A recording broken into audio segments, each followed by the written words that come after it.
Bonjour. Aujourd'hui, j'ai envie de te parler du sentiment d'impuissance. C'est un sentiment que je trouve particulièrement douloureux à ressentir. C'est le sentiment qu'on peut vivre lorsqu'on fait face à une situation qu'on ne sait pas comment aborder. Une situation qui nous semble bloquée, où on a l'impression que peu importe ce qu'on fait, c'est jamais assez, ou ça donne pas les résultats qu'on désire, ou ça donne pas de résultats immédiatement. C'est des moments où on peut facilement se mettre en doute, où on peut facilement devenir un ennemi pour soi-même, où on peut se faire la vie dure mentalement, où notre discours intérieur peut nous faire beaucoup de mal.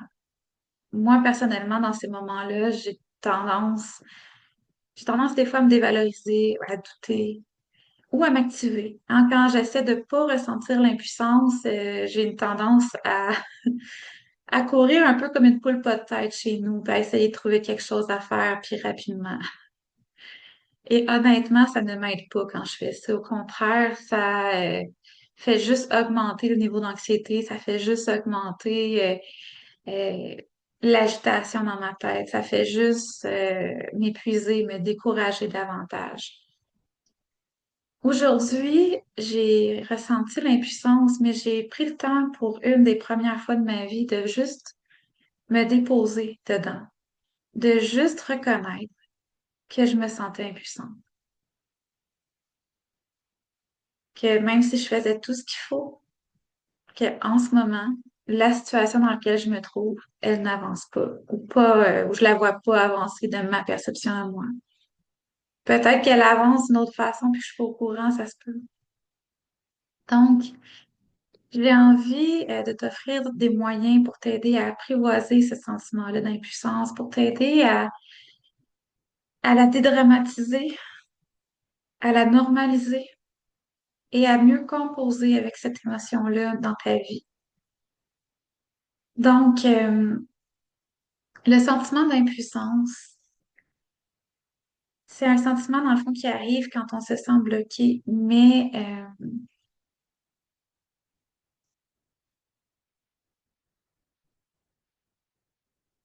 c'est temporaire.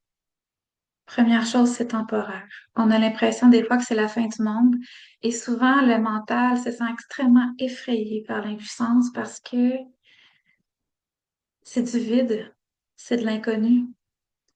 C'est une étape où il ne voit plus clair, il ne voit pas ce qu'il y a devant, où on a l'impression qu'on ne sait pas ce qui s'en vient. Et c'est clair qu'on se sent extrêmement vulnérable dans ce temps-là. Et c'est là où on a tendance, des fois, je sais pas si tu es comme moi, mais moi, des fois, j'ai tendance à me créer des scénarios qui me font mal mentalement, où j'imagine le pire. Mais dans la réalité, le pire n'est pas là. Dans la réalité, il y a une situation qui est en cours de route et qui semble ne pas encore donner les résultats qu'on désire. C'est tout. Il n'y a rien d'autre. C'est une période d'attente. C'est tout. Et rappelez-vous une chose, le vide, l'univers déteste ça. Il va toujours trouver une façon de vous le remplir. Et moins vous résistez, plus vous devenez réceptif à l'univers et plus vous allez avancer d'une manière alignée. Et j'ai l'impression que je me parle à moi-même en ce moment. Puis ça me rend vraiment émotive parce que je trouve ça franchement pas évident de juste laisser l'univers agir, de le laisser m'inspirer l'action à faire,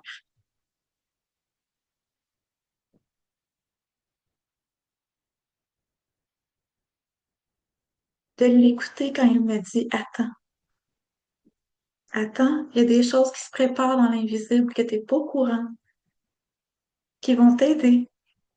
Mais pour l'instant, attends. Et attendre, moi, ça a tendance à m'inquiéter, puis à me faire envisager le pire.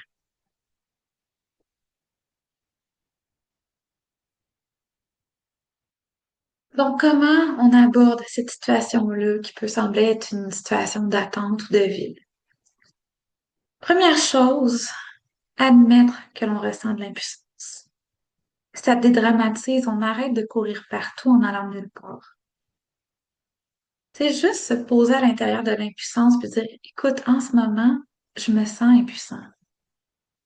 Je fais de mon mieux, mais en ce moment, ce que je fais, ça donne pas les résultats que je désire. Et de se dire ça sans nous tomber sur la tête, c'est pas nécessairement ta faute si les résultats ne sont pas immédiats. La réalité, c'est que dans la vie, on a du pouvoir sur beaucoup de choses, mais pas sur tout. On a du pouvoir sur nous-mêmes.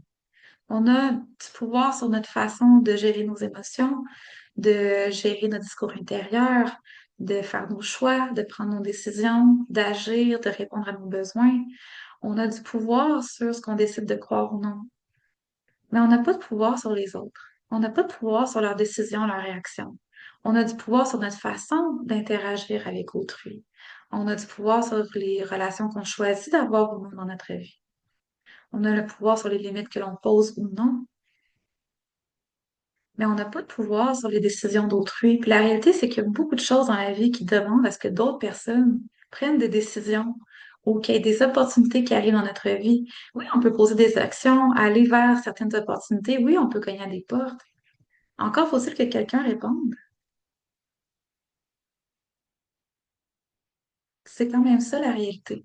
Donc, comment est-ce qu'on peut faire avec la part d'incertitude de la vie? Bon, ensuite, après avoir admis ce qu'on ressentait, l'important, c'est de se traiter avec bienveillance. Donc, on a du pouvoir sur notre discours intérieur. Donc, comment faire en sorte que ce discours-là nous serve? Comment est-ce qu'on peut inclure dans ce discours-là de l'amour de nous-mêmes? Comment est-ce qu'on peut inclure de la bienveillance et de la compassion? Comment est-ce qu'on peut être notre allié là-dedans? Comment est-ce qu'on peut se tenir par la main et avancer avec nous-mêmes? Donc, une autre option aussi, ben, discerner ce sur quoi on a du pouvoir et ce sur quoi on n'en a pas. Ça aide à normaliser et à arrêter de personnaliser chaque situation. Donc, ça nous aide à prendre un recul, à se dire, OK, là, ce sur quoi j'ai du pouvoir, je l'utilise en ce moment. Je gère ce sur quoi je peux agir en ce moment. Mais s'il y a des choses que je ne sais pas, que je ne sais pas comment aborder, bon, j'ai le pouvoir de demander du soutien, mais il y a des choses que j'ai pas de pouvoir pour le moment. OK, parfait, c'est correct. C'est temporaire. Peut-être que le temps va m'amener de nouvelles façons de penser, de nouvelles façons de voir la situation, de nouvelles opportunités, de nouvelles façons de passer à l'action. Peut-être que le temps va m'inspirer, que là, ma direction va devenir plus claire. Mais pour le moment, c'est comme s'il y avait une méga tempête de sable en face de moi. Avec la tempête de sable, je ne vois plus clair. On n'essaiera pas d'avancer dans une tempête de sable. On va attendre. On va s'asseoir, on va se trouver un abri. On va attendre que la tempête elle passe. C'est tout. Donc, ensuite, répondre à nos besoins. Parce que ça, on a du pouvoir là-dessus. Et ce qui est magnifique dans le fait de répondre à nos besoins, c'est que c'est extrêmement concret. Donc, je ne sais pas pour toi, mais moi, quand je réponds à mes besoins, j'ai l'impression de faire quelque chose d'utile pour moi, puis d'avancer. D'avancer dans l'amour de moi, d'avancer en me tenant la main, puis en me disant, OK, je vais t'aider à avancer dans cette situation-là qui est incertaine, qui est délicate, et tu ne sais pas trop comment aborder. Ben, je peux t'aider à la vivre plus calmement. Donc, répondre à nos besoins, qu'est-ce que ça veut dire concrètement? Ça veut dire, ben, physiquement, de quoi est-ce que tu as besoin? Hein, je pense à des parents dont leur enfant est à l'hôpital, par exemple. Ben, souvent, tu sais, prendre un peu de repos, ça fait du bien. Prendre le temps de manger, prendre le temps de revenir à la base.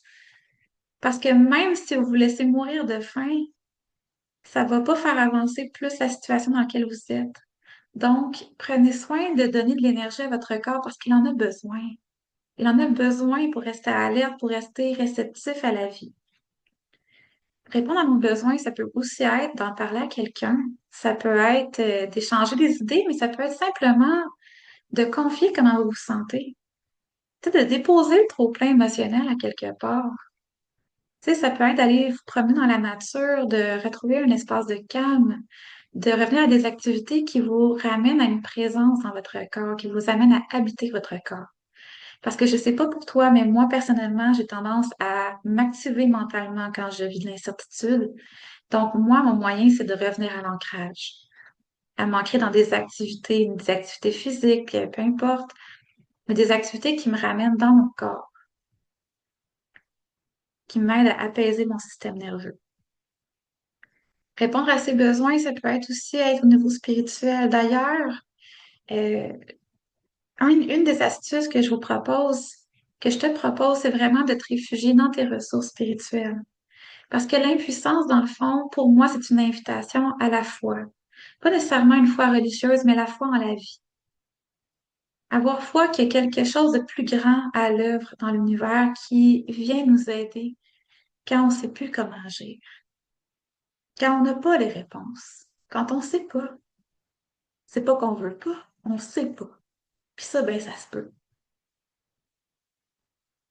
Ça se peut que les opportunités, temporairement, on les voit pas. Puis moi, j'ai envie de croire que ben, la vie, elle est là, ou l'univers, dans mon cas, moi, j'aime croire à l'univers. L'univers est là pour m'appuyer. L'univers est là pour me guider. Et c'est là où ça demande de déléguer une partie du pouvoir à l'univers. Dans le sens, oui, on se met en action. Oui, continue de se mettre en action, évidemment. Mais quand on ne sait plus comment agir, on peut se mettre en posture de réceptivité. Se mettre dans des contextes de calme, dans des contextes où on fait juste élever notre vibration, où on fait des activités qui sont joyeuses, où on prend soin d'élever notre énergie pour être réceptive au message que l'univers nous envoie. Tu sais, est-ce que ça t'est déjà arrivé d'avoir dans la vie, de vivre des périodes où tu avais l'impression là, que c'était bloqué en face de toi, que c'était bouché, tu voyais plus clair, puis que il y a des choses qui se sont mises en place dans ta vie, puis des fois un peu magiquement que ça te surpris, tu savais pas trop comment ça allait débloquer cette situation-là, puis que pourtant quelque chose est arrivé qui t'a réorienté, qui t'a aidé à traverser la situation, puis qui a fait que tu t'en es sorti, puis que la situation, elle a fini par tourner à ton avantage. Ça s'est probablement pas passé de la manière que tu pensais que ça se passerait. Peut-être que la situation t'a demandé de libérer des choses que tu n'avais pas envie de te libérer, que tu n'avais pas envie de perdre nécessairement, mais qu'après ça, tu t'es rendu compte que finalement, ça t'a apporté du bon, que ça t'a permis d'aller vers mieux, d'arrêter de te contenter de quelque chose qui ne te convenait plus. Et tu remarqueras que plus tu résistes à abandonner quelque chose qui ne te convient plus l'univers t'envoie des événements dans ta vie pour te réveiller. Pas par méchanceté, mais pour t'aider à aller vers mieux, aller réaliser tes rêves, aller déployer ton plein potentiel, aller vers les gens qui t'attendent. Donc, avoir la foi, c'est être réceptive à la vie, c'est être comme une espèce de vase vide prêt à être rempli de nouveautés. Ça demande d'être ouvert à faire les choses différemment, d'oser penser différemment, d'oser prendre du recul pour voir les choses sous un nouvel angle. Des fois, ça nous demande d'entrer en relation et des fois, l'univers va nous amener sur notre chemin des gens qui vont nous aider à voir les choses autrement. Et c'est correct. Des fois, l'univers va nous envoyer des synchronicités, des informations au bon moment, des opportunités qui c'était peut-être pas celles qu'on pensait qu'on aurait, mais c'est des opportunités qui finalement nous aident beaucoup. Et parfois, ça peut être des bénédictions déguisées, c'est-à-dire que l'univers nous envoie une perte quelconque. Et c'est dans ces moments-là qu'on a tendance à dire, ah, j'aurais pas dû faire confiance à l'univers. Mais souvent, la perte, ça nous ouvre à quelque chose d'autre. C'est pas quelque chose qu'on va voir sur le coup, mais parfois, c'est seulement plus tard qu'on réalise que cette perte-là, en fait, nous a libérés, nous a permis d'explorer des nouveaux aspects de nous, nous a appris à déployer des nouveaux potentiels. Une rupture amoureuse peut nous amener à développer plus d'autonomie. Une perte d'emploi peut nous aider à nous réorienter vers quelque chose qui nous correspond davantage. Donc, c'est d'apprendre à voir chaque événement de la vie comme une opportunité d'aller vers mieux, d'être plus nous-mêmes, d'aller vers des gens qui nous ressemblent davantage. Donc, moi, je suis une personne comme ça qui aime croire qu'il y a un sens à tout ce qu'on vit, même si on ne le voit pas sur le coup. Et dernier moyen que j'ai envie de t'offrir, c'est vraiment de te rappeler l'importance de la patience et de croire que les délais sont souvent des formes de protection de l'univers pour nous aider. Ou des fois, c'est simplement des manières que l'univers prend pour nous guider vers le meilleur dénouement. C'est une façon de nous amener à un dénouement parfait pour nous, mais le plus en harmonie possible avec toutes les personnes qui sont concernées. Parce que souvent, on porte des rêves, des objectifs, et ces rêves, ces objectifs-là nous concernent, mais pas seulement nous. Hein, il y a des gens impliqués dans ces rêves-là, et c'est important que l'univers puisse nous guider vers une solution qui est en harmonie avec tout le monde. Et on ne sait pas ce que les autres vivent. On ne sait pas ce qui se passe dans leur vie. Des fois, il y a des choses qui ont à se mettre en place dans l'invisible pour que le dénouement soit le plus harmonieux possible.